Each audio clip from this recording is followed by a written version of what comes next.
তুমি না তওবা করেছিলে? তুমি না শুধুমাত্র আল্লাহর জন্য সবকিছু ছেড়ে দিয়েছিলে? বুঝতে পেরেছিলে কোথায় তোমার আসল ঠিকানা? ভুলে গেছ? আবার কোন পাপ তোমায় গ্রাস করে নিল? তুমি তো সেই যে নিজের পাপের প্রতি অনুতপ্ত হয়ে সিজদায় পড়ে অঝরে কেঁদেছিলে। তাহলে আবার কেন দুনিয়ার ধোঁকায় পড়ে গেলে? কেন ভুলে গেলে কোথায় তোমার আসল গন্তব্য? তুমি কি হার মেনে নিয়েছো নফসের কাছে? তুমি এত দুর্বল? ভুলে গেছো তুমি কার বান্দা? কে তোমার রব? তোমার রব তো সর্বশক্তিমান।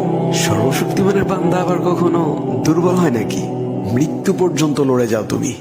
শয়তানকে দেখিয়ে দাও তোমার ইমানের পাওয়ার। শয়তানের ধোকায় পড়ে অনেক পাপ করে ফেলেছো, তাই নিরাশ হয়ে গেছো তুমি, তাই না? তুমি কি জানো না তোমার রব কতটা মহান? তিনি তো তোমাকে ক্ষমা করার জন্য অপেক্ষা করছেন। তাই ফিরে আসো সেই রবের দুয়ারে, যার দুয়ার কখনো বন্ধ হয় না।